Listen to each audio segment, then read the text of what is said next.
2장 후반부 2장 후반부 11절부터 25절까지인데 모세의 훈련학교. 모세가 모세는 인류 역사상 참 유례없을 그런 참 위대한 역할을 한 사람이에요. 그죠? 위대한 리더. 항상 리더십 얘기할 때 모세가 먼저 떠오르죠. 모세가 왜 이 리더가 되었습니까? 하나님이 그를 세우셨어요. 그죠? 왜 세우셨어요? 이스라엘이라는 나라를 하나님 나라로 모델로 만들기 위해서 그렇게 세우셨습니다. 아브라함을 통해서 민족을 만드신 것처럼 구체적으로 나라를 세우는 그 작업에 모세를 사용하시기 위해서 이렇게 모세를 세우셨어요. 그래서 하나님 하시는 일은 항상 이렇게 한 사람을 통해서 일하신다는 걸 우리 한번 주목해 볼 필요가 있고요. 우리에게도 하나님 그런 식으로 우리를 부르시는 그런 부르심이 있으실 겁니다. 그래서 하나님 나라 백성으로 이렇게 삼는데 그렇게 해서 하나님을 예배하는 예배 공동체 하나님 나라를 만들기를 원하셨습니다. 모세를 이렇게 훈련시켜서 하나님 나라를 만들어 나가는 위대한 리더를 세우는 데 있어서 하나님은 세 가지 학교를 활용을 하셨어요. 세 가지 학교. 네. 첫 번째는 유아학교예요. 유아학교. 두 번째는 궁정학교예요. 궁정학교. 이거는 뭐 유아 시기를 말하는 것도 궁정. 세 번째는 광야학교. 제가 막 이렇게 이름 붙였습니다. 이런 거 뭐 시험에 안 나오니까 그냥 한번 보시고 광야학교. 모세가 원래 이제 이 왕이 다 죽여야 그랬잖아요. 나일강에 던져, 사내 아이가 나오면 나일강에 던져 죽여야 되는데, 그런데 갈대 상자에 엄마 아빠가 보니까 이 아이가 보통 아이가 아니에요. 보기 아름다웠다, 준수했다. 이 말은 얼굴이 잘생겼다는 뜻이 아니고 하나님이 뭔가 하나님이 뜻하신 바가 있다는 것을 깨달았다는 거죠. 그래서 하나님이 보시기에 선했더라, 보시기에 좋았더라. 토브라는 그 단어를 쓰고 있거든요. 그래서 죽이지를 못하고 아이를 키우려고, 숨겨서 키우려고 그러다 석 달 키우다가 애가 크니까 이제 울음소리도 크시고 더 이상 숨겨서 키울 수가 없어서 이제 갈대 상자에 넣어가지고 숨겼습니다. 그죠? 나일강에 내놓았습니다. 그때 목욕하러 왔던 공주가 그 아이를 보고 이 아이를 자기가 입양을 하기로 했습니다. 입양을 하기로 했는데 그때 모세의 누나 미리암이 숨어있다가 이 아이의 유모를 구해드릴까요? 이렇게 물어보고, 그때 당시 아이를 버리고 젖은 나오고 있는 그런 엄마들이 많이 있을 테니까 그래 소개해달라 그래가지고 그 엄마 진짜 모세 엄마인데 이 공주는 모르는 거예요. 진짜 모세 엄마를 소개해주고, 그래서 키우는 양육비도 받고 그 다음에 애도 키우고 이렇게 되는 거죠. 그래서 젖을 떼고 난 뒤에 공중으로 데려갔다 그랬습니다. 젖 떼기까지. 이 유학교는 그때 석 달 됐을 때부터 시작해서 이렇게 할 때 젖 떼기까지. 젖은 얼마 정도 되나요? 요즘 한 6개월 정도 되니까 젖 떼기 시작하는데요. 6개월, 8개월, 그죠? 이유식하고 막 이렇게 젖 떼던데, 이때는 옛날에 그렇게 안 했겠죠. 한 5세 정도는 된 것 같아요. 5세 정도, 만 5세 정도. 그 한나도 하나님께 기도해가지고 사무엘을 받았는데, 젖을 떼고 난 뒤에 제사장에게, 엘리 제사장에게 갖다 주거든요. 그때는 한 7세 정도 됐다 그랬어요. 만 7세 정도. 그러니까 5세, 7세, 대략 한 5세 정도. 이건 정확하지는 않지만, 이거는 전혀 의식을 못하는 게 아니고, 크면서 기억을 잊어버렸다가도 다시 회상할 정도의, 기억이 어렴풋이 날 정도의 그런 나이예요. 한 5세 정도까지 엄마 품에서 컸습니다. 근데 이때 배운 게 뭐가 그렇게 학교라고 말할 수 있느냐? 그럼 조금 더 한번 보겠습니다. 이때는 그냥 젖 먹고 덩치만 키운 게 아니고 이 엄마가 엄청난 교육을 시켰어요. 그 다음에 이제 궁정에 가서 이 사람이 40살 될 때까지, 그죠? 40살 돼가지고 살인사건을 일으키고 광야로 도망가잖아요. 광야로 도망가니까 40살 될 때까지 한 35년 이 궁정학교에서 배웠습니다. 이 궁정학교에서 배운 거는 뭘 배웠는지 나와 있어요. 그거는 사도행전에 보면 이렇게 나와 있는데, 이제 말하자면 왕자 수업을 한 거예요. 왕자 수업을. 왕자 수업이라는 거는 왕감으로 훈련을 받았다. 이때 당시 왕자 수업은 가장 기본적인 게 웅변입니다. 웅변. 그 다음에 이집트에서는 정치학, 그 다음에 그 천문학 이런 것들이 발달됐는데 그런 것들도 아마 배웠을 겁니다. 그런 학문 배우고요. 그 다음에 말 타고 활 쏘고 칼 쓰는 이런 무술, 전쟁술 이런 거 배웠을 겁니다. 이런 거는 다른 거는 모르겠는데요. 궁중에서 왕 노릇으로 왕의 역할을 할 때 필요한 것들을 다 배웠다 그랬는데, 궁중의 세상에 좋은 것들을 다 배웠다 이렇게 됐습니다. 사도행전 7장을 한번 보죠. 뭐라고 표현되는지 제가 정확히 기억이 안 납니다. 사도행전 7장 22절입니다.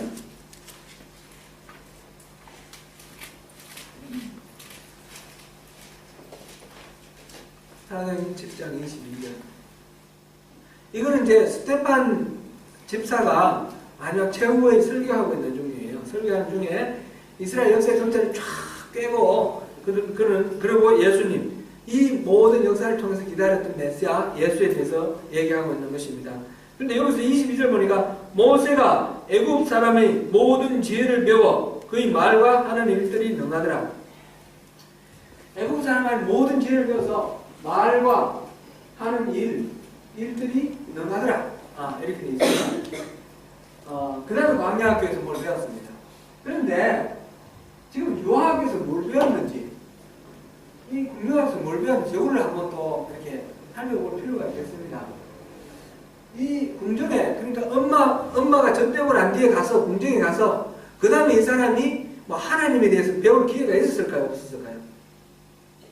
이집트의 왕자로서 공부를 하는데 내가 히브리인이다, 또는 우리 하나님은 약속을 하셨다, 이런 거 배웠을까요? 안 배웠을까요?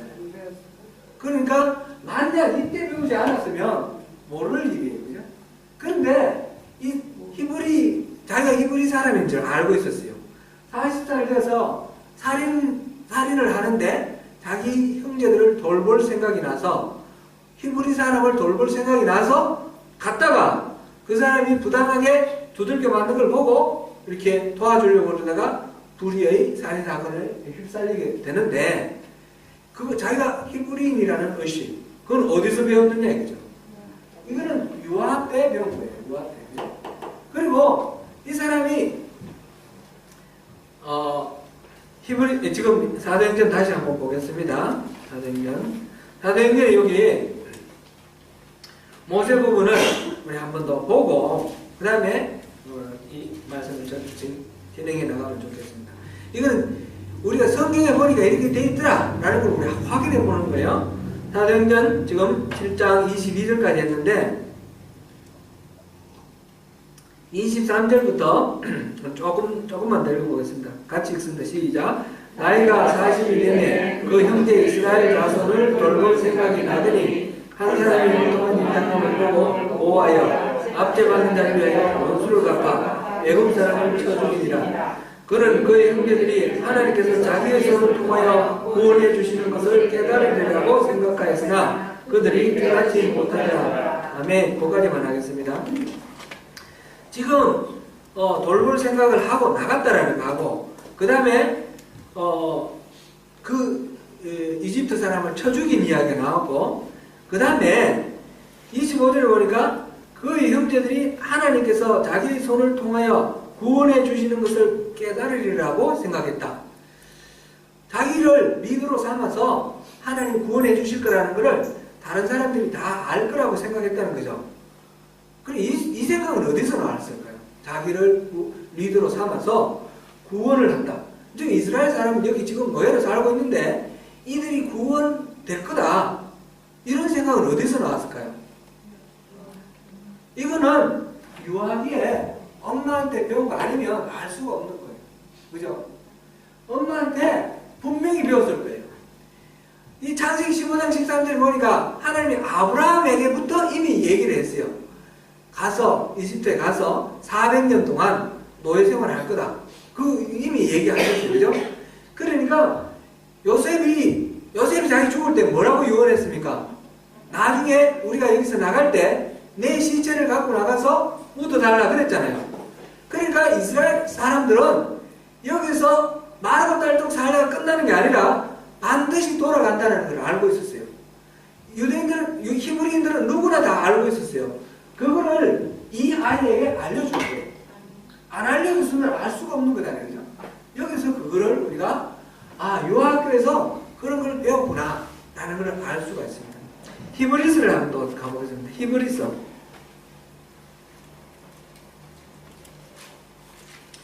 11장. 여기 믿음에 대해서 쭉 나오는데 믿음 중에서 모세와 관련된 것을 우리 한번 보겠습니다. 모세 11장 23절부터 그 중에 27절까지만 보겠습니다. 23절부터 27절까지 한번 읽습니다. 시작. 믿음으로 모세가 났을 때 그 부부가 아름다운 아이임을 보고 석 달 동안 숨겨 왕의 명령을 무수하지 아니하였으며 믿음으로 모세는 장성하여 바로의 공주 아들이라 칭함받기를 거절하고 도리어 하나님의 백성과 함께 고난받기를 잠시 죄악의 낙을 누리는 것보다 더 좋아하고 그리스도를 위하여 받는 수모를 애굽의 모든 모아보다 더 큰 재물로 여겼으니 이는 상 주심을 바라봅니다. 믿음으로 애굽을 떠나 왕의 노함을 무수하지 아니하고 곧 보이지 아니하는 자를 보는 것 같이 하여 참았으며 아멘. 여기서 보니까 모세는 커서 어떤 선택의 순간이 있었을 때에 공주의 아들로 이렇게 잘 먹고 잘 사는 것보다는 오히려 하나님의 백성과 함께 고난받는 것을 선택했다 그랬어요. 그러니까 내가 소속이 어디다. 그것을 여기서 배웠습니다. 그죠? 확실하게 배웠습니다. 그리고 여기서 그러니까 유아학교에서 배운 거 가장 중요한 거는 자기의 정체성입니다. 정체성. 그죠? 정체성에 대해서 배웠고 이때 어릴 때 확실히 배웠기 때문에 희미한 기억이 아니라 크면서 계속해서 이걸 뚜렷이 가졌다. 엄마를 떠나서 완전히 홀로 공중에 들어가 있으면서도 이것을 기억하고 있었다는 겁니다. 자라면서 계속 고민하고 갈등하며 이 궁중생활 내 이집트 사는 사람으로 왕으로 이렇게 살면 좋겠는데 이 생각도 안 했겠습니까? 그렇게 하면서 나는 그래도 히브리인이다. 이걸 끊임없이 자기 정체성 히브리인과 이거를 분명히 늘 기억할 수 있을 만큼 확실하게 각인되도록 배웠다는 거죠. 두 번째로는 자기가 하나님 백성 편에 이렇게 고생받는 게 더 낫다. 고생하는 게 더 낫다. 그렇게 생각하고 400년 후에 이 노예 생활에서 풀려난다. 이것도 알았다는 거죠. 그래서 그 풀려날 때 내가 지금은 고생이 되지만 풀려날 때 나도 풀려나서 나도 이렇게 하나님의 백성의 일원이 될 것이고 거기에서 내가 리더가 될지도 모르겠다. 이런 거를 생각을 합니다. 그래서 궁중에서 40년 동안 배우면서 이게 나중에 나라를 세웠을 때 어떻게 활용하면 좋을까 많이 연구를 하면서 그런 의도를 가지고 목적을 가지고 배운 것 같아요. 그래서 두 번째는 이건 하나님의 약속에 대해서 확실하게 배웠습니다. 유아학교 불과 4년 5년밖에 되지 않는 그 어릴 때 아주 인식도 잘 없는 그런 어린 나이에 이 모든 시간에서 배우는 이 일이 일평생 그의 운명을 이끌어가는 그런 지침이 되었습니다. 여러분 오늘날 우리 아이들 키울 때도 이게 굉장히 중요합니다. 어릴 때 우리 옛날에 우리 속담에 그런 말 있지 않습니까? 3살적부터 8까지 간다고. 어릴 때에. 그러니까 한 3살 정도까지 모든 인식 능력이 발달을 다 한다는 거예요. 우리 두뇌가. 한 3살 때까지 다 발달한대요. 그 다음부터 발달하는 건 이때 발달은 95% 발달하고 그 다음에 나머지 5% 발달한다는 겁니다. 그만큼 이 어릴 때 이 교육이 중요합니다. 그리고 유대인들의 교육 이런 거 많이 요즘 배우기도 하고 막 그러는데 유대인들이 그쪽에 먼저 눈을 뜨고 많이 이렇게 교육을 잘 시키는 것 같습니다. 우리 자녀들 어릴 때 그렇게 많이 교육을 시켜야 되고 물론 청소년 때도 어른보다도 훨씬 더 20세 이전까지가 또 20세 이후보다는 훨씬 더 두뇌 활동 능력이 탁월하니까 우리 청소년들을 위해서 이렇게 더 많이 이렇게 애를 쓰고 특별히 다른 게 아니라 우리가 누군가 우리는 하나님의 백성이다라는 거 이거 확실하게 가르쳐 줘야 되고 하나님이 어떤 약속을 주셨는가 하나님은 하나님 택한 백성을 반드시 구원해 내시고 하나님 반드시 복 주시리라고 약속하셨어요. 여러 가지 방법으로 여러 가지 말로 표현으로 약속하셨는데 그 약속을 우리가 확실하게 배워야 된다는 거죠. 이게 이제 유아학교인데 우리가 배우는 모세가 배웠고 우리가 배워야 할 것이고 우리 자녀들에게 물려줘야 할 중요한 교육의 그 지침입니다. 모세의 믿음, 히브리서 지금 11장에서 나오는 이 모세의 믿음은 이 근거는 40년 동안 공중학교에서 배운 것이 아니라 한 4세, 5세, 뒤 4, 5년 동안에 유아학교에서 배운 거다라는 것을 우리가 볼 수 있습니다. 그리고 그 이후에 커가면서 계속 그거를 반복해서 생각하고 숙고하고 고민하고 갈등하고 그러면서 또 결단하고 이러면서 이 확신이 또 깊어져가는 그런 과정을 겪었습니다. 그래서 이 유아학교가 굉장히 중요하다라는 것을 보고요. 그 다음에 여기서 유아학교에서 배운 것들이 이 공중학교에서는 어떤 식으로 이게 나름대로 이렇게 교육으로 이어갔을까? 하나님은 그렇게 훈련을 시키셨는데 훈련을 이어갔을까? 그걸 한번 생각해 봅니다. 우선 이게 도움이 됐을까요? 안 됐을까요? 이게 이제 모세가 나중에 활동을 하는데 도움이 됐을까요? 안 됐을까요? 이스라엘 백성들이 이끌어가는데 성경으로 보면 별로 도움이 안 됐어요. 우리 상식적으로 보면 틀림없이 도움이 됐을 것 같은데 물론 도움이 많이 됐을 겁니다. 그런데 성경에서는 그게 별로 중요하게 취급하지 않아요. 그러니까 중요하게 취급할 만큼 도움은 안 됐다는 거죠. 분명히 도움이 되기는 됐겠지만 예를 들어서 하나님이 모세를 불렀어요. 부르니까 모세가 이 핑계 저 핑계 그래서 나는 못한다 그런데 마지막으로 모세가 못한다는 게 뭐예요? 난 말을 못한다 난 입이 둔합니다. 하나님이 시키다가 달래다가 어르고 달래고 하다가 안 돼서 어떻게 했습니까?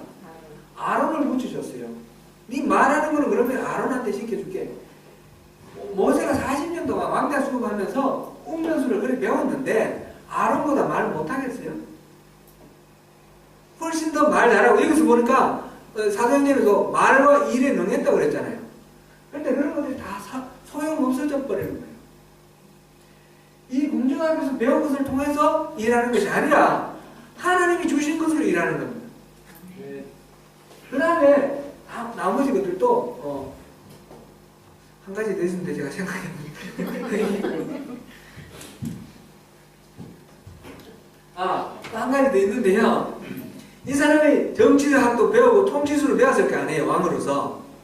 그랬는데 이 이집트 백성들, 이스라엘 백성들을 이끌고 나오다가 이제 그 시내산 앞에서 이제 백성들 한 사람 이렇게 만나가지고 상담해 주는 거예요.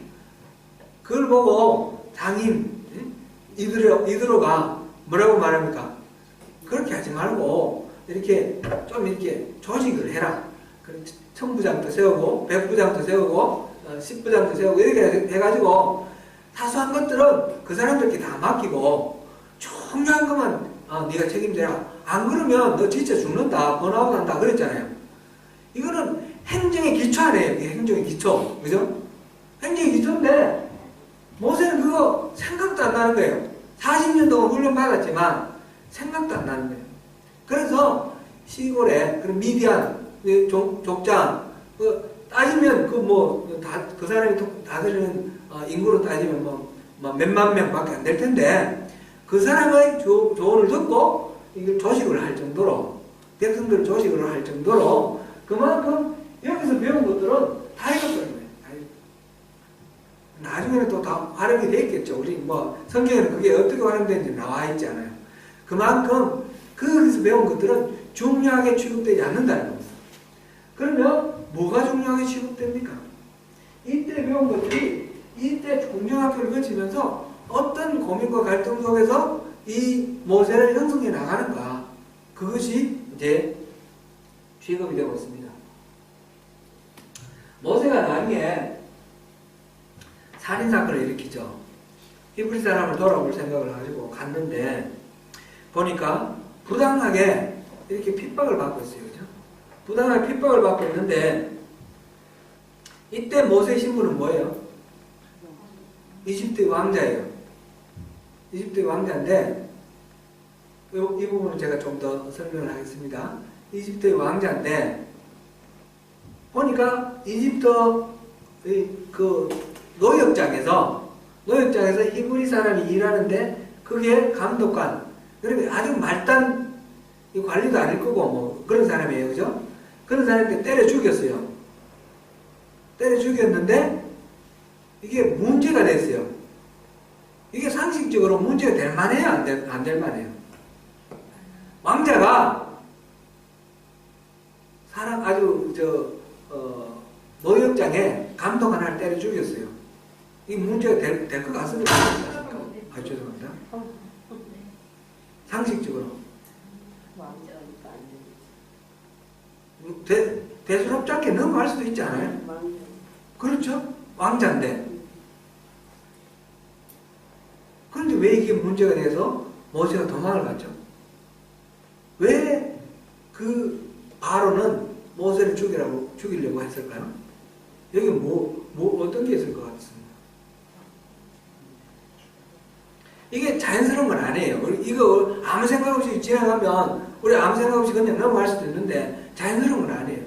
여기는 엄청난 그런 어떤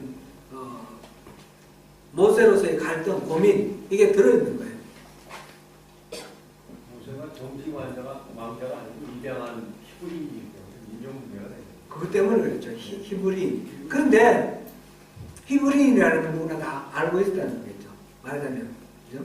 그거 몰랐으면 그냥 공주가 이거 내 아들이다 그러면 아무도 문제 삼지는 않을 거 아니에요. 근데 이게 뭔가 얘기가 되고 있다는 거예요. 얘기가 되고 있다. 지금 이게 히브리인이라고 해서 공주가 입양한 아기가 히브리인이고 왕자로서 이렇게 살아간다 그러면 그 사람이 누구를 죽여도 그 정도 죽여도 큰 문제는 안 돼요. 큰 문제는 안 되는데 히브리인이라는 것이 문제가 될 만한 상황에 놓여 있다는 거죠. 지금 이제 지금 이 모세 당시에 이 역사를 우리 잠깐만 한번 생각을 해보면 좋은데요. 이집트에는 왕조가 쭉 있는데 학자들 간에 이 모세 당시의 왕이 누구냐 여기에 대해서 크게 두 가지로 이렇게 대립되어 있습니다. 하나는 18왕조에 이거는 그냥 잊어버려도 되는 부분이에요. 그런데 이제 좀 이해하기 좋게 제가 말씀을 드립니다. 18왕조에 투모세 2세라 이렇게 하는 그런 주장이 있고 또 많은 신학자들은 19왕조에 람세스 2세다 이렇게 말하는 그런 주장이 있어요. 근데 여러 가지 정황을 보면 람세스가 더 맞는 것 같은 느낌도 들어요. 히브리인들이 성을 샀잖아요. 성을 샀는데 무슨 성을 샀죠? 예? 람세스 성하고 제가 이런 하여튼 이 성을 사는 이 국보성을 샀는데 그 성을 사는 그 건설을 가장 많이 한 사람이 람세스예요. 이름도 람세스고, 람세스는 라라는 태양신이 라에서 태어났다, 라의 아들이다 그런 뜻인데, 이 람세스 2세가 람세스라는 도시를 만들어 가지고 그렇게 했던 그런 역사적 기록이 있는데, 성경에 보니까 람세스 성을 쌓았다고 그랬거든요. 그러니까 이때가 맞지 않겠느냐 그렇게 생각하는데, 이때는 BC 한 1200년대입니다. 1200년대입니다. 1200년대인데 투트모스 2세는 BC 1400년대입니다. 1500년에 가까운 1400년대입니다. 그러면 모세, 우리 성경에 나오는 이 모세는 어느 시대에 더 가까울 것 같아요? 어느 시대에 더 맞을 것 같아요? 이쪽이 더 맞습니다. 이제 성경도 이거 역사적으로 이렇게 꿰어서 이렇게 보면 훨씬 더 쉬운데요. 그래서 이건 일단 아니다. 이런 신학자들의 이론도 있지만 이건 일단 아니다라는 것을 이제 정설로 이걸 받아들이는 것을 기존을 하고, 그 다음에 제가 말씀을 계속 드리겠습니다. 18왕조다. 18왕조 때 이 왕들이다. 이렇게 생각을 하고요. 이스라엘 왕의 그 제위 연도가 가장 최고의 오래된 왕의 제위 연도가 비석으로 발견된 게 솔로몬 왕입니다. 솔로몬 왕이 997년에 왕이 되거든요. 왕이 돼요. 솔로몬 왕이. 여기 그래서 성경학자들은 이걸 항상 기준으로 삼습니다. 솔로몬 왕 때 997년에 솔로몬 왕이 시작했는데, 솔로몬 전에 누구였어요? 다윗이 40년 다스렸잖아요. 그죠? 다윗. 그 다음에 사울이 또 40년 다스렸잖아요. 그죠? 이런 식으로 이렇게 계산했을 때 이렇게 연대표가 나옵니다. 연대표가 나오는데, 이렇게 했을 때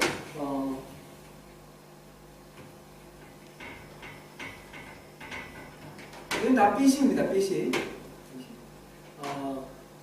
모세가 출애굽한 날짜, 출애굽한 게 아니라 모세가 가나안 땅에 도착해서 비스가산에서 죽은 해는 1406년이다. 이렇게 신학자들이 이렇게 찾아서 이렇게 밝혔습니다.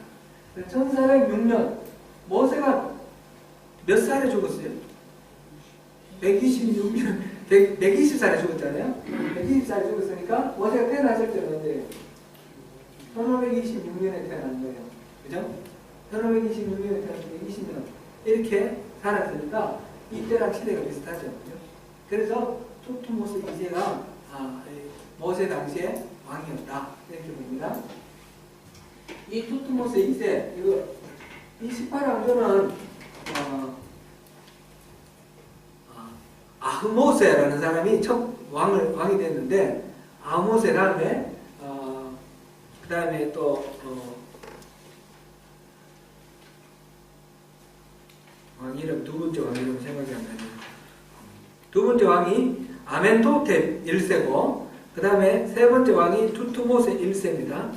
근데 투트모세, 이거는 이제 지금 상황을 우리 알기 위해서, 투트모세 1세가 아들이 없었어요.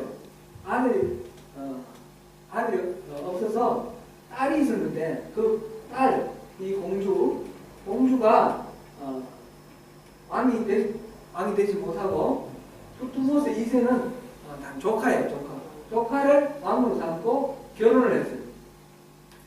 그러니까 사촌간에 결혼한 거예요. 사촌간에 결혼해가지고 이 공주가 낳은 공주가 바로 여기 또 공주가 낳았는데, 이 공주가 바로 모세를 입양한 그 공주라고 그렇게 이제 신학자들이, 역사 신학자들이 알렸습니다. 이게 하셋수트라는 그런 여자인데, 공주인데, 그러니까 왕과 이 공주 사이 아들 없이 공주가 돼서 이 사람은 왕이 될 수도 있는 거예요. 아로가 될 수도 있는 거예요. 그런데 아로가 여기도 마찬가지로 또 다른 사촌을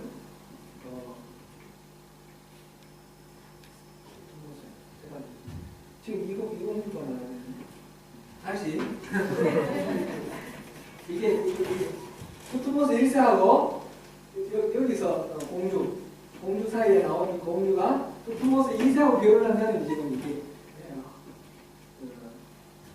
하셉수트입니다. 하셉수트. 이 사람이 모세를 양자로 삼는 거예요. 그러면 모세가 왕이 될 수 있는 자격이 생깁니다. 그 왕위 개선 순위 1위가 됩니다. 1순위가 됐는데 나중에 모세가 도망을 가고 난 뒤에 투투모스 3세가 왕이 되거든요. 투투모스 3세가 왕이 됐을 때는 8살짜리. 그러니까 모세가 도망 안 갔으면 이 사람은 왕이 되었다는 거죠. 바로가 되었다는 거죠.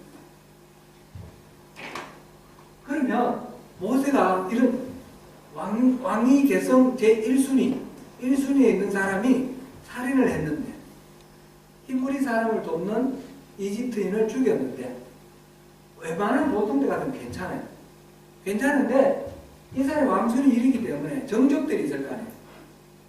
정적들이 있는데 정적들이 이 사람을 제거를 하면 왕위를 이어받을 수 있는 그런 기회가 있는 사람들이 불을 켜고 단순히 그냥 누구 하나 죽인 게 아니라 히브리인이 반역을 했다. 이렇게 반역으로 이렇게 이거를 몰아가는 거예요. 그래서 어쩔 수 없이 투투모스에 있어 그러면 모세를 죽일 수밖에 없는 그런 상황을 만들어서 모세가 도망을 가요. 그러니까 모세가 누구를 죽였다라는 것은 단순히 실수로 죽였다 이 정도가 아니고 여기에는 굉장한 고민과 갈등과 그런 걸 겪고 난 뒤에 이룬 하나의 결단이라는 걸 알 수 있습니다. 자기의 정치적 지위, 왕이 될 수 있는 기회를 포기한 거예요. 그래서 여기서 히브리서 11장에서는 공주의 아들로 있는 것보다는 하나님 나라의 백성이 되는 것, 그래서 그 고난을 같이 함께하는 것을 택했다. 이게 중요한 결단으로 이해를 할 수 있는 겁니다. 여기서 모세가 왜 문제가 됐느냐? 그만큼 모세는 왕이 될 수 있는 가능성이 많았는데 그런 편안한 길을 가지 않고 스스로 고난을 자초해서 어려운 길을 갔다라는 것을 우리가 여기서 볼 수가 있습니다.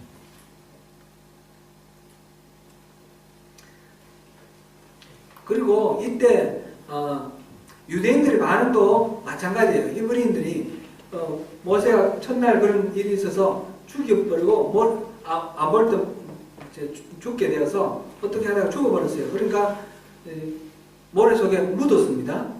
다음날 아무도 못 본 줄 알았는데 다음날 가서 히브리인들이 자기들끼리 이제 좀 잘 지내고 뭔가 이렇게 건설적인 얘기가 많이 나오고 이럴 줄 알았는데 가더니 또 싸우는 거예요. 자기들끼리. 그래 동족끼리 그렇게 싸우면 되겠냐, 우리끼리 마음을 모아야 되지 않겠냐 그랬더니 누가 당신을 우리 재판관으로 삼았냐 이렇게 대들잖아요. 이것도 보통 같으면 이거는 대들 수 없는 거예요. 이 히브리인이 그것도 왕자를 그렇게 왕자로 이렇게 대우하지 않고 대든다는 것은 그 전에 이미 이게 히브리인으로서의 정체성을 밝혔고, 그래서 이 사람이 모세가 자기 왕자로서의 권위로 자기들을 어떻게 하지 않겠다는 것을 알고 있는 거예요. 모세의 약점을 아는 거죠. 모세의 약점을 아니까 그 충고를 겸허하게 받아들이지 않고 그냥 이렇게 반응하는 그런 것으로 이렇게 볼 수 있습니다. 그래서 모세가 이렇게 궁정학교에서 배운 거는 여러 가지 인간적인 학문들 이런 걸 배운 거는 많지만 그런 것들은 크게 소용이 되는 것이 아니었고, 유아학교에서 배운 것들을 계속해서 반추하면서 자기 나름대로 고민하고 갈등하면서 어떤 자기의 정체성을 가르쳐가면서 어떤 길로 앞으로 살아갈 것인가 그것을 끊임없이 고민하고 갈등했던 그 삶이 바로 모세가 지도자로 이렇게 나올 수 있도록 그렇게 된 하나의 훈련 과정이었다라는 것을 볼 수 있습니다. 이스라엘 백성들의 상태를 우리 조금만 보면요. 모세가 그 동족끼리 그렇게 그렇게 싸우지 않고 잘 지내면 좋지 않겠냐라고 말을 했을 때에 그들이 그 충고를 받아들이지 않는 것. 이게 이제 우리 인간의 본성인 것 같습니다. 상대의 어떤 약점이 있으면 그걸 잘 받아들이지 않고 고생하고 어려움을 겪으면 서로 이제 같이 고생하고 같이 어려움을 겪으면 서로 돕고 그래야 되지 않겠습니까? 근데 실제로 우리 삶 속에서 보면 어떻습니까? 함께 고생한 사람을 서로 잘 싸웁니까? 아니면 서로 많이 도와줍니까? 대체로 전부 다는 아니고 예외는 많겠지만 대체로 고생 많이 한 사람, 함께 고생 많이 한 사람들 더 많이 싸워요. 그 속에서 어떻게 자기가 살아갈까? 그 나름대로 이제 자구책을 찾는데 다른 데서 답을 찾는 게 아니라 가까이 있는 사람을 치고 그리고 자기가 이제 살려고 하는 그런 본능이 있습니다. 우리나라가 일본의 식민지가 되었을 때에 우리 주권을 빼앗겨버리고 우리나라 전체 국민들이 다 노예 생활을 했어요. 제 아버지 젊을 때 말씀을 이렇게 어릴 때 제가 좀 들었는데 이제 흉년이 들고 원래 농사 짓는 농부였는데 흉년이 들고 그래서 이제 굶어 죽게 되었으니까 가족이 굶어 죽게 되었으니까 이제 타지로 가서 노역을 하는 거예요. 노동을 하는데 제 집은 이제 영천인데 가까운 포항으로 가서 포항에 그 이제 수산업이 있으니까 어업이 발달되어 있으니까 그 뱃일을 하는 거예요. 배에 가서 이제 고기를 이렇게 잡은 고기를 퍼서 이렇게 나르고 말리고 이런 일을 하는데 똑같은 일을 하는데 일본 사람하고 이 조선 사람하고 4배 차이가 난다는 거예요. 똑같은 일을 하는데 일본 사람은 4,000원 주면 조선 사람은 1,000원밖에 안 주는 거예요. 여기는 부당하고 정당하고 그거 없는 거예요. 당연한 거예요. 그냥. 그리고 뭐 농사도 뺏어가고 뭐 다 했잖아요. 그죠? 그런 가운데서 이렇게 핍박받는 조선 사람들이 서로 돕고 그렇게 해야 되는데 그 독립운동하는 사람 제일 많이 탄압한 사람은 일본 사람들이 아니에요. 조선 사람이에요. 가장 악랄하게 고문하고 가장 집요하게 쫓아다니면서 체포하고 그래서 죽이고 이렇게 한 사람들은 일본 사람이 아니에요. 일본 사람이 아니에요. 조선 사람이에요. 조선 사람이 자기가 그래도 인정받으려면 더 많이 공을 세워야 되고 그 약한 조선 사람을 괴롭힘으로써 자기 공을 쌓고 자기가 더 나아지려고 하는 거예요. 그럴 때 누가 야 조선 사람끼리 서로 도와야 되지 않겠어? 이렇게 하면 겸손하게 되고 내가 잘못 생각했네. 그렇게 안 한다는 거죠. 그게 우리의 죄성이라는 거죠. 우리가 어려움을 겪을 때 이민사회에 와가지고 우리 어려움 가운데 우리 나그네로서 이거 살아가는 게 어렵지 않습니까? 어디 취직하는 것도 쉽지 않고 일을 해도 참 페이도 또 여러 가지로 불리하고 가장 이렇게 힘들고 어려운 서리리작 집중 이런 거 우리 어른들이 많이 담당하고 있는데 그럼 서로 좀 돕고 서로 협력을 해야 될 텐데 오히려 그렇게 경쟁하고 더 싸우고 미워하고 그런 분들이 있다는 거죠. 이게 우리 죄성이라는 거죠. 이걸 깨뜨려야 되는 거죠. 이게 이집트에서 노예로 살고 있던 이스라엘 사람들만이 아니라 오늘날 우리도 마찬가지입니다. 그리스도인들은 이 현실을 이해를 할 때에 상황 있는 그대로 이해하는 것은 미숙한 거예요. 있는 그대로 이해하는 것이 아니라 있는 상황 속에서 배후에 하나님의 뜻을 이룰 수 있어야 돼요. 우리가 이렇게 고생하고 어려움이 있으면 이걸 왜 이렇게 어렵게 하느냐 하는 그런 질문을 가지고 항상 이 현실을 해석해서 받아들이는 그것이 필요하지 있는 그 상태에서 그대로 받아들이고 이 속에서 살아나려고 그냥 발버둥 치면서 그냥 우리가 서로 이렇게 미워하고 해치고 이러면서 살아가는 것들은 너무너무 안타깝고 이건 세상적인 거예요. 세상적. 그리스도인들은 달라야 됩니다. 그리스도인들은 무슨 일이 일어나는가 이것으로 판단의 근거를 삼지 말고 이 일은 왜 일어나는가, 이 일은 하나님께서 왜 허락하시는가, 하나님의 뜻을 구해야 되는 것입니다. 야고보서 1장 2절에서 4절까지 보면 시험을 만나거든 더없이 기뻐하라 그랬어요. 시험을 만나거든 기뻐하라, 온전히 기뻐하라 그랬다. 온전히 기뻐하라. 그는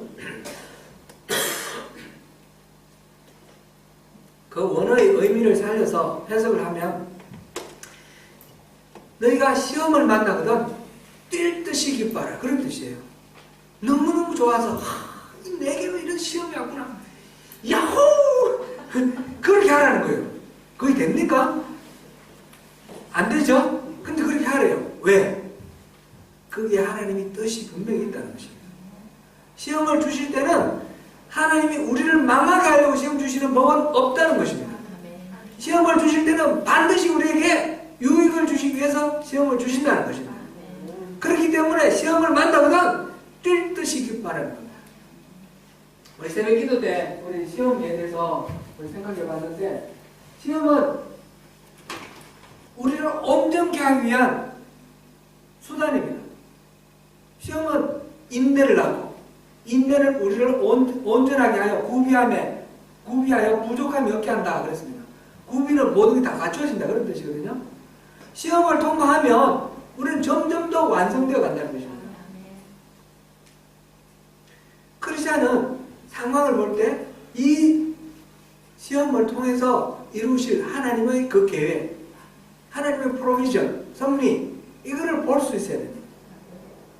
시험 테스트, 영어로 테스트로 번역되어 있고 우리말로 시험으로 번역되어 있는 이 말, 이 단어는 경우에 따라서는 고난, 영어로 트라이얼 이렇게 번역되어 있기도 하고, 또 경우에 따라서는 템테이션, 유혹 이렇게도 번역되어 있습니다.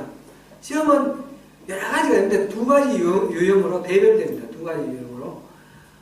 트라이얼, 고난, 시련, 고난, 이 시험들은 하나님이 요거 합격하나 안 하나, 요게 도달하지 못하는 놈 떨어뜨려, 이렇게 당락을 결정하기 위해서 주시는 그런 시험이 아니고, 실력이 좀 부족한데 이 시험을 통해서 좀 실력을 더 높여, 그래서 주시는 시험이에요. 그거는 우리 학교에서 우리 학생들 포머티브 테스트 있죠. 포머티브 맞죠? 포머티브 선생님, 포머티브 몰라? 학교에서 포머티브 있잖아. 그 나중에 점수 나오는 거 말고 중간에 뭐 퀴즈도 하고 이런 거 있죠. 또는 점수가 나오긴 나오지만 내신에 반영 안 되고, 그죠? 포머티브 형성평가, 한국말로 왜 형성평가? 예? 인포머티브라 그래요. 인포머티브예요? 인포머티브? 형성평가인데 포머티브인데?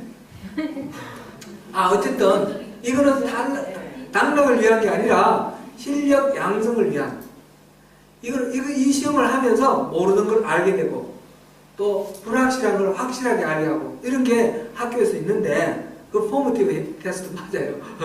근데 그런 테스트라는 거죠. 우리한테 지금 이 트라이얼이나 템테이션, 트라이얼은 이 시련과 고난은 어떻게 하면 우리 통과할 수 있어요?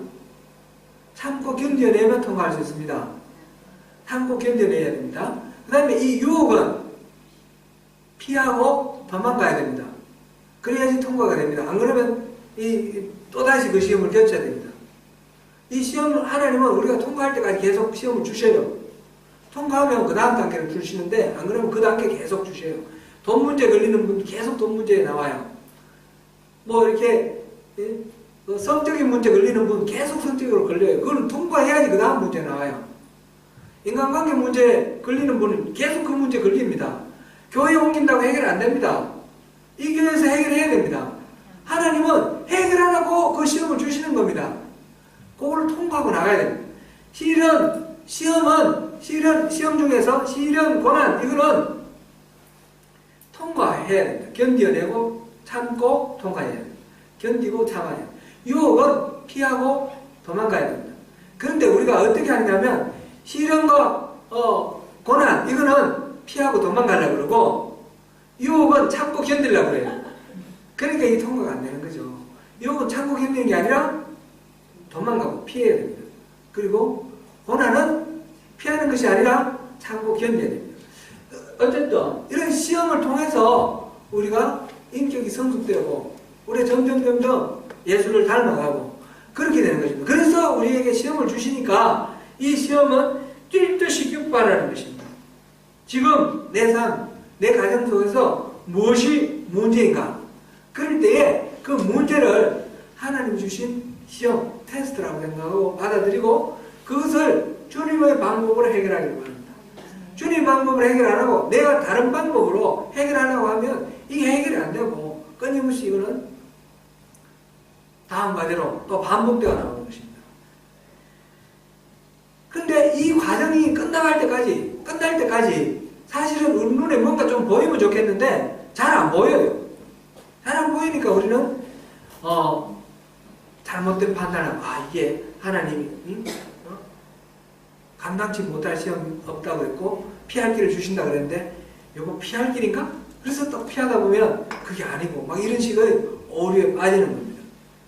뭔가 보여주면 좋지 않겠습니까?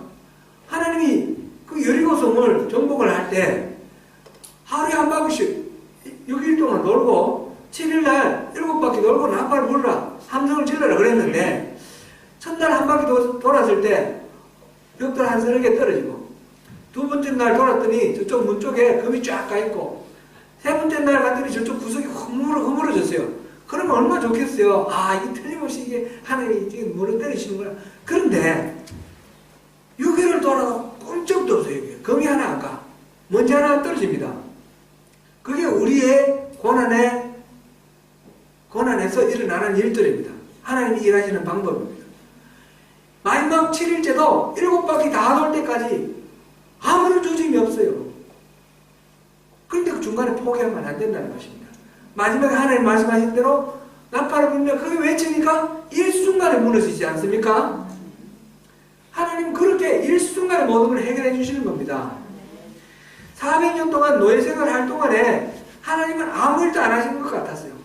그동안에 이집트 사람들이 너무너무 그 학대를 하니까 이스라엘 사람들은 하나님께 그렇게 부르시면서 고통을 외쳤지만 하나님은 아무 일도 안 하신 것 같아요. 그런데 실제로 일을 안 하셨습니까?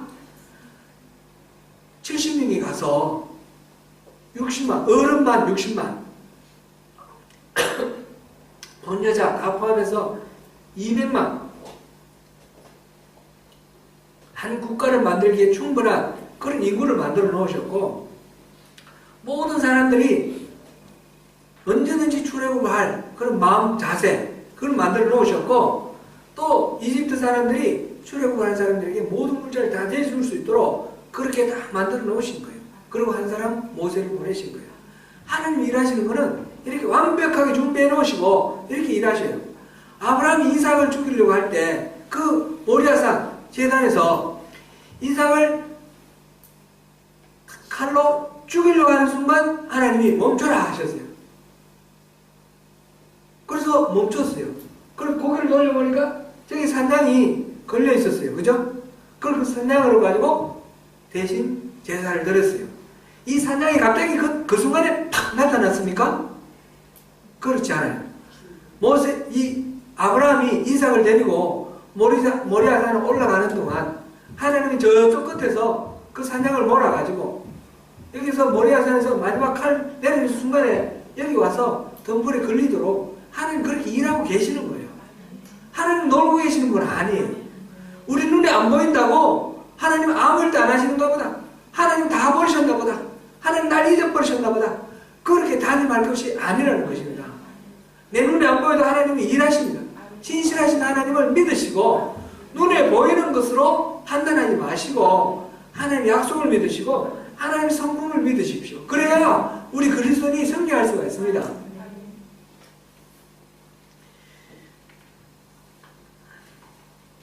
그 다음에 모세 광야학교가 세 번째로 있습니다. 오늘 시간이 좀 갔는데 여기까지 오늘 할 분량은 좀 하겠습니다. 급하신 분은 가십시오.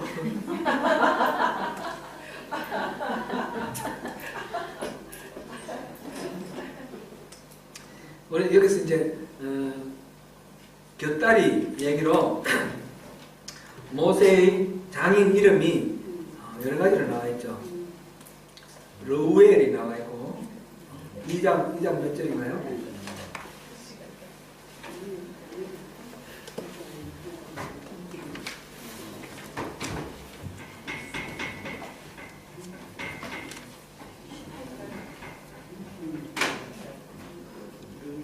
르우엘이 있고 그 다음 3장 1절에 보니까 이드로라고 나와 있고요. 사사기 4장 11절에 보면 장인 호바 이렇게 나와요. 왜 장인이 이렇게 3살인가? 그게 아니거든요. 호바에 대해서는 민수기 10장 29절에 보면 르우엘의 아들 호바 이렇게 나와 있고요. 이 장인이라는 말이 히브리 말로는 천함도 돼요. 천함도 되니까 이 호밤은 분명히 르우엘의 아들이고 호밤은 장인이 아니라 천함인 것 같아요. 우리 성경에 장인이라고 번역되어 있는데 장인보다는 천함인 것 같아요. 그렇게 이해를 하십시오. 그 다음 르우엘과 이드로는 동일인물 같아요. 동일인물 같은데 이드로는 아마 제사장으로서의 증명인 것 같습니다. 그렇게 이해하시고 넘어가시면 되겠습니다. 이 광야에서 모세가 훈련받은 과목은 뭔가? 첫 번째로는 힘 빼기.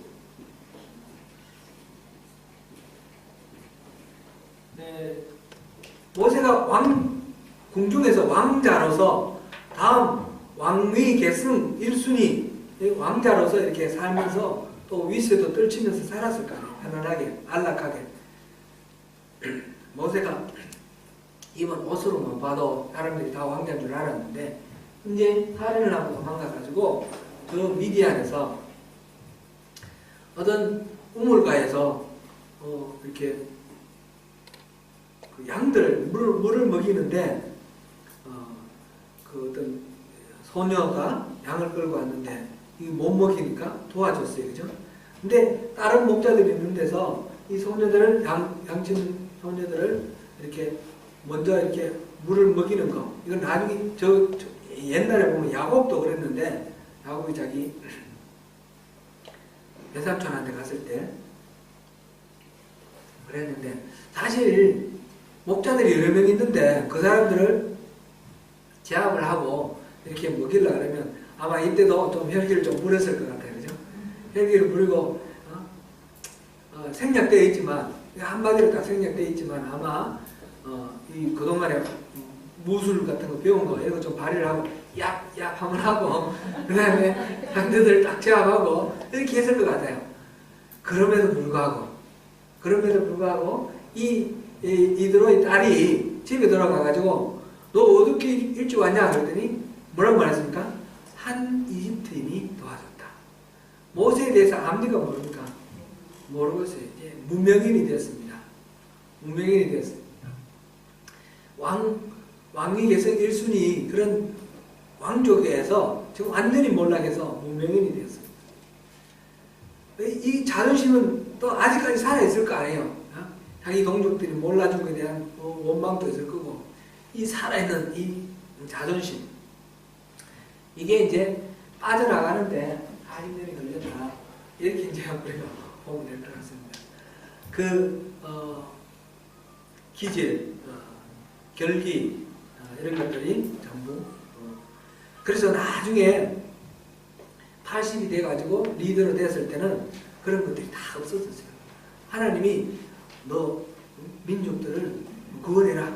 내 백성을 이집트에서 해방시키라. 그래 했더니 갖고 사용하지 않습니까? 자기가 아무것도 못한다. 나는 그런 능력이 안 됩니다. 나는 그런 감이 안 됩니다. 그만큼 낮아진다. 겸손해지다 못해 비굴해지기까지 그렇게 낮아져요. 완전히 자기 스스로의 어떤 능력이라든지 자기 스스로 갖고 있는 자존심이라든지 자기 스스로 기대했던 어떤 것들도 다 없어져 버리고 이제는 하나님만 기댈 수밖에 없는 그런 철저한 그 낮아짐의 세월이 그 40년의 광야 생활이었다. 이렇게 볼 수 있습니다. 그 다음에 그것과 마찬가지로 광야에서는 누가 있습니까? 양들을 몰고 이제 양치러 다니는데 아무도 없죠. 양들하고 대화를 하겠죠. 얘들아 이리 오너라 저리 오너라 물론 하겠지만 그게 뭐 교감이 있겠습니까? 그러면 이 모세는 40년 동안 뭘 했을까요? 하나님하고 대화했을 겁니다. 하나님하고 독대해서 대화했을 겁니다. 하나님 이게 뭡니까? 나를 리더 삼으려고 하시는 줄 그 내 마음에 그렇게 감동 주셨는데 하나님 나를 속이신 겁니까? 뭐 이렇게 따지기도 하고 하나님이 어떻게 해야 되죠? 그러면서 점점 이렇게 하나님만 바라보고 하는 그 과정, 힘빼기와 하나님과의 독대 이 과정이 이제 계속해서 작용을 했던 것으로 볼 수 있습니다.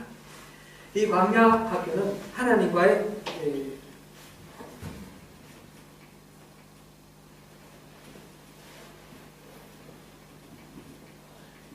나중에 보면 이집트에서 이스라엘 백성들이 이끌고 나와서 이렇게 광야로 들어왔을 때 끊임없이 이스라엘 백성들이 반항을 하죠. 뭐가 물이 없어 반항하고 먹을 뭐 양식이 없어서 반항하고 고기 못 먹었다고 반항하고 계속해서 반항하는데 이 그 과정 속에서 이 이스라엘 사람하고 모세는 완전히 달랐습니다. 전에 우리가 한번 보았는데 이스라엘 사람들은 40년 동안 하나님의 기적을 보았지만 점점 마음이 완악해지고 강팍해져서 하나님으로부터 멀어지고 하나님의 진노를 쌓아갔습니다. 반면에 모세는 어땠습니까? 똑같은 상황이었습니다. 광야였고 먹을 것도 없고 굶주린 그런 상황 똑같은 상황에서 모세는 어떻게 했습니까? 하나님하고 점점 깊어졌습니다. 친밀해졌습니다. 하나님은 모세를 마치 친구처럼 대했습니다. 그죠? 그렇게 대한 그런 거는 어디서 왔을까요? 모세가 40년 동안 하나님과 독대하면서 하나님과 그만큼 친밀해지는 데에 익숙해진 겁니다. 그래서 어려움과 시련 속에서 이 주어진 상황, 환경 이걸 보지 않고 이 환경 배후에 있는 하나님을 늘 생각하는 거예요. 늘 생각. 그래도 모자라가지고 하나님 부르셨을 때 얼른 수능 안 하고 계속 반항하는 이 모세, 못난 모세가 있지만 그래도 모세가 그렇게 하나님하고 40년 동안 교제를 했기 때문에 이 광야에서 이 백성들이 이끌고 가면서 중간에 포기하지 않고 중간에 또 이렇게 딴 길로 가지 않고 하나님하고 더욱 깊어지는 하나님 뜻대로 이루어지는 그런 삶을 살게 됩니다. 이 광야 학교의 모습이고요. 마지막으로 우리 하나만 더 보고 마치겠습니다. 오늘 2장은 좀 맞췄으면 했어요. 2장 23절부터 25절까지 한번 읽어보겠습니다. 같이 읽겠습니다. 여러 해 후에 애굽 왕은 죽었고 이스라엘 자손은 고된 노동으로 말미암아 탄식하며 부르짖으니 그 고된 노동으로 말미암아 부르짖는 소리가 하나님께 상달되니라. 하나님이 그들의 고통도를 들으시고 아브라함과 이삭과 야곱의 세우시며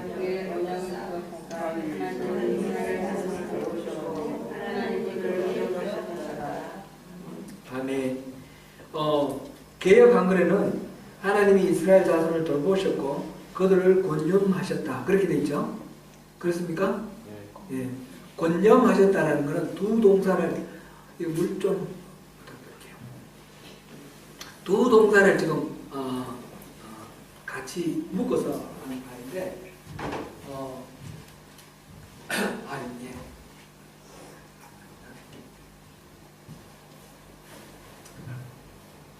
돌보았다라는 말하고 알았다라는 말하고 그렇게 들어있습니다. 그래서 여기서 하나님의 네 가지 동사가 있습니다. 하나님 백성들이 부르짖을 때 하나님의 반응 네 가지. 첫 번째, 들으시고. 두 번째 뭐라고 했어요? 기억하시고. 세 번째, 권념하시고는 돌보시고. 네 번째, 아셨다. 다시 한번. 이건 우리 한번 기억해 놓으면 좋을 것 같아요. 첫 번째는 들으시고, 기억하시고, 돌보시고, 아셨다. 우리가 하나님께 뭔가 문제에 있어서 아우성치고 부르짖을 때 하나님은 먼저 들으십니다. 처음 듣는 건 아니고 계속 듣고 계신다는 걸 우리가 이해를 할 필요가 있겠습니다. 그것도 들으시고 라는 말, 이 단어는 그냥 영어로 치면 그냥 hear, 법정에서 hear하는 건 중요한 거지만 보통 hear하면 그냥 여기 소리 듣는 거죠. hear보다 더 정성스럽게 듣는 게 listen이죠. listen, 그죠? 네. 지금 여기서 들으시고는 listen에 해당되는 거예요. 경청한다. 주의 깊게 경청한다. 그래서 정확하게 판단하고 어떤 조치를 취할 것인지 그것을 염두에 두고 듣는다. 그런 의미로 이 샤마라는 단어를 쓰고 있습니다. 그리고 하나님이 우리가 기도하실 때는 잘 들으신다. 그냥 흘려버리는 일이 없습니다. 하나님 다 들으십니다. 우리가 안 듣는다 이렇게 막 낙심할 때도 있는데 그런 일은 없습니다. 하나님은 들으십니다. 그 다음 두 번째는 기억하시고.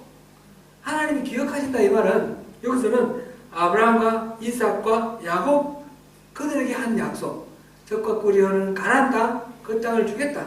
그리고 자손을 하늘의 별처럼 그 다음에 바닷가의 모래처럼 그렇게 번창하게 하겠다. 이 약속, 그리고 하나님 나라, 나는 너희들의 하나님이 되고 너희들은 나의 백성이 되라. 이 약속을 지금 기억하셨다 그랬어요. 잊어버리고 있다가 지금 백성들이 막 아우성치니까 내가 잊어버리고 있었네. 아브라함하고 이삭하고 야곱에게 이 약속했는데 이래 생각했다, 기억했다 이런 뜻일까요?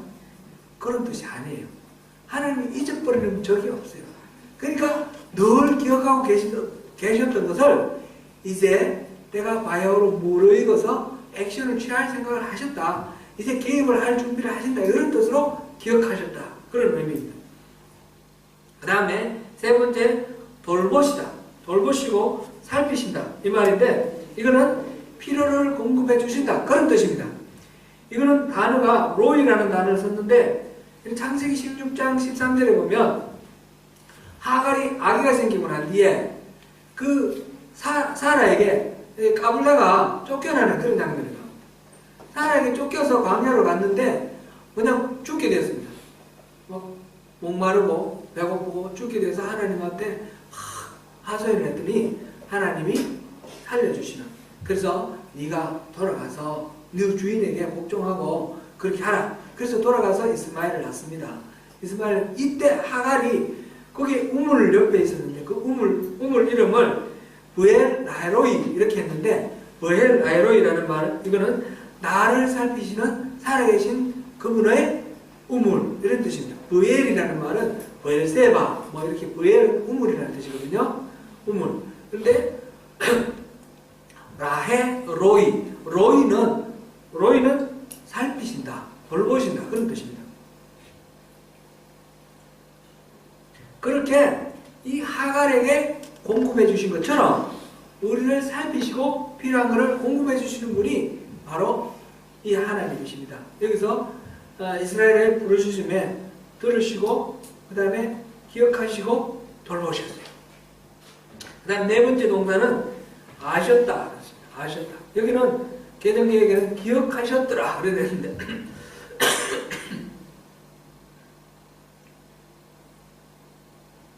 기억하셨다.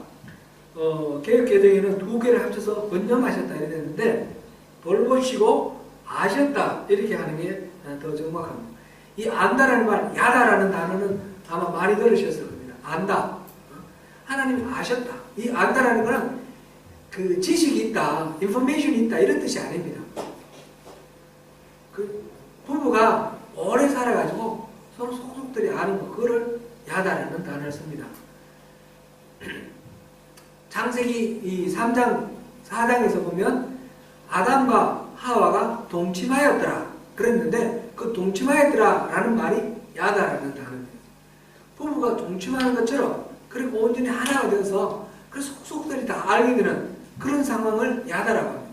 하나님은 이스라엘 백성들을 그렇게 속속들이 다 알고 무엇 때문에 아파하는지, 상처가 뭔지, 고민이 뭔지, 뭐 때문에 좌절하는지, 왜 낙심하는지 그것조차 다 아신다는 겁니다.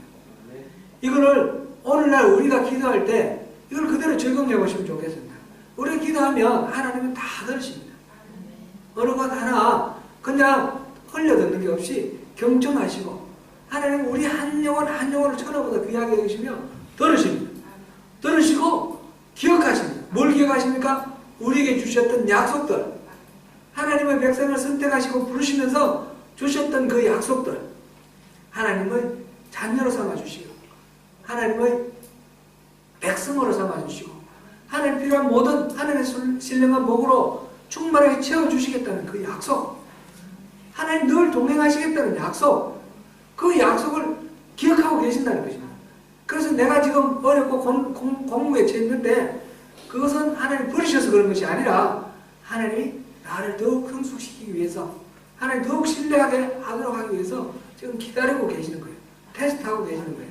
그러니까 이걸 통과하고 하나님이 나를 기억하고 계신다는 것, 이거를 믿으시면 더욱 우리가 주님과 관계가 깊어질 것입니다. 그 다음에 돌보신다. 돌보신다는 것은 필요를 공급해 주시며 살피신다. 그랬죠? 그렇게 하나님이 내 필요한 것들을 채워주십니다. 공급해 주십니다. 그 다음에 아셨다. 하나님이 나의 모든 것들을 나의 한숨과 눈물과 상처와 내가 좋아하는 것과 내가 싫어하는 것 다 알고 계십니다. 이제 이것들을 하나님을 신뢰하는 그런 신뢰로 우리가 다 믿고 신뢰하면서 그 다음에 우리가 신앙생활을 해야 됩니다. 하나님은 하나님이 일을 하고 계십니다. 그러면서 우리 한 사람 한 사람에 대해서 다 고려하고 계시는데 문제는 우리의 반응입니다. 하나님 일하고 계시는데 하나님 나만 보시지 않나 이렇게 생각하면서 이렇게 하다 보면 하나님이 하시는 일에 우리가 기회를 놓칠 수가 있습니다. 하나님 우리 기회 주실 때 타이밍을 놓칩니다. 때를 놓쳐서 우리는 잘못할 수가 있습니다. 하나님은 때를 놓칠 수 있습니까? 없습니까? 하나님은 때를 안 놓칩니다. 내가 먼저 반응 못해서 내가 때를 놓치면 하나님은 다른 사람을 통해서 그 일을 하십니다. 우리가 신앙생활 할 때 정말 중요한 건 이 원리입니다. 나한테 모든 걸 초점 맞춰서 내 중심으로 자기 중심적으로 하나님 여기 이렇게 해주세요. 저 저렇게 해주세요. 저 저렇게 해주세요. 이렇게 하다 보면 우리는 하나님이 나를 위해서 예비해 놓으신 것들을 놓칩니다. 하나님이 일하고 계십니다. 그거를 우리가 보고 하나님이 하시는 그 일에 내가 할 일이 뭔가, 하나님 나를 뭘 어떻게 하기를 원하시는지 그거를 봐야 됩니다. 그래서 하나님하고 친밀한 교제를 통해서 하나님 속마음을 알고 하나님의 뜻을 알고 그리고 하나님의 그 뜻에 우리가 동참하면 그러면 하나님이 예비하신 모든 것들을 우리가 누리게 되는 것입니다. 신앙은 자기 중심이 아니라 하나님 중심으로 가야 됩니다. 하나님 중심으로 가면서 거기에서 하나님을 신뢰하고 하나님은 내가 하나님 중심으로 갈 때 이 모든 것들이 다 내가 누릴 수 있도록 하나님 예비해 놓으셨다는 겁니다. 해바라기가 태양을 바라보면 해바라기가 영우입니다. 곡식이 태양을 바라보면 영우입니다. 태양을 바라볼 때 하나님이 이 곡식이 여물도록 하는 모든 그 능력을 행해 주십니다. 우리가 하나님을 바라보면, 내가 하나님을 바라보면 하나님이 예비하신 것들이 다 내게 영향을 미치고 내가 그것을 누리게 됩니다. 왜 하나님 이거 안 해주세요? 저거 안 해주세요? 그렇게 할 게 아니고 내가 하나님을 바라보면 되는 것입니다. 내가 하나님이 기대하시는 그 자리에 서 있으면 되는 것입니다.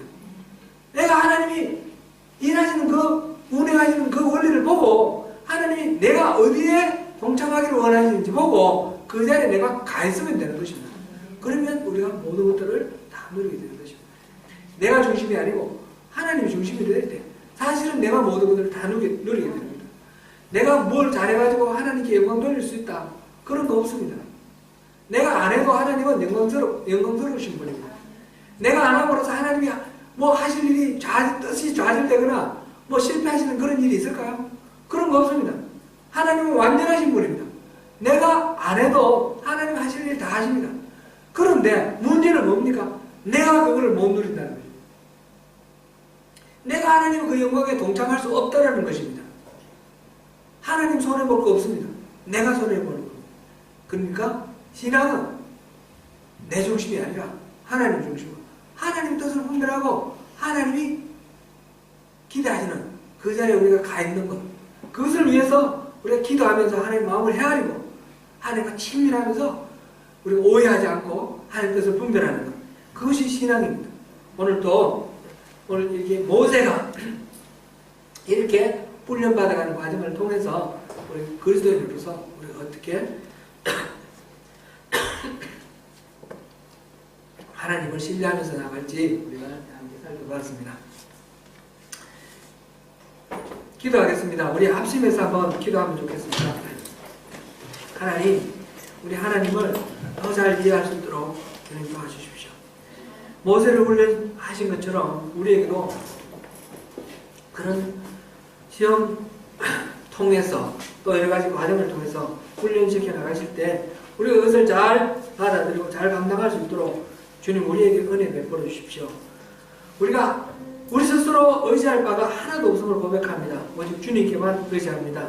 주님 함께 해주십시오. 그리고 우리 합심해서 그래서 우리 교회 소명교회가 주님이 기뻐하시는 교회로 든든하게 설 수 있도록 주님 은혜 베풀어 주십시오. 합심해서 기도하겠습니다.